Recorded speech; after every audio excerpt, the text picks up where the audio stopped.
I promise, oui. David fait des promesses. Et il me fait rire avec ces belles promesses du psaume 101. Combien de fois ai-je moi aussi fait des vœux à Dieu? Faut-il s'exercer à faire le bien? Mais absolument. Dieu attend-il de nous que nous fassions de bonnes œuvres? Oui, bien sûr. Il met en nous le vouloir et le faire pour accomplir sa volonté. Sa promesse de nous aider à bien faire dépasse toutes nos belles promesses. Nous devons bien faire, mais il promet aussi de nous aider à bien faire. Et c'est ça la promesse sur laquelle nous devons fonder notre vie. Mais David, lui, il fait plein de promesses à Dieu. Écoutons-le. Je veux chanter ton amour et ta justice pour toi, Seigneur. Je veux jouer, oui, très bien sûr. Je désire me conduire parfaitement. Quand viendras-tu vers moi dans ma maison? Dans ma maison, je mènerai une vie pure. Je ne regarderai pas les actions des malhonnêtes. Je déteste la conduite de ceux qui ne sont pas fidèles, elle ne m'intéresse pas. Je ne vais pas avec celui qui est faux. L'homme mauvais, je ne veux pas le connaître. Celui qui se cache pour dire du mal des autres, je le fais taire. Celui qui regarde les autres avec mépris, qui a le cœur rempli d'orgueil, je ne le supporte pas. Dans le pays, je choisis les gens sûrs pour qu'ils gouvernent avec moi. Belle promesse encore. Celui qui se conduit parfaitement, cet homme-là sera mon ministre. Bien. Celui qui trompe les autres facilement n'habitera pas dans ma maison. Le menteur, je ne peux pas le voir. Chaque matin, je ferai taire tous les gens mauvais du pays.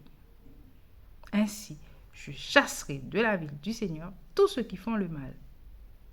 C'est bien. Tout ça, c'est de très bonnes attitudes. C'est ce qu'on doit faire. On est d'accord. Mais est-ce qu'on est capable de faire tout ça? Rien que le fait de faire taire les gens qui disent du mal et tout. Des fois, souvent, quand on est dans une discussion, les gens ils disent du mal de quelqu'un d'autre. Bon, au mieux, on se tait. Ou bien on se déplace. Est-ce qu'on a le courage de les porter à se taire, de leur dire arrêtez? Non, arrêtez. C'est ce qu'il faudrait faire, mais est-ce qu'on a le courage de faire ça? Et puis des fois, c'est un peu délicat de faire ça.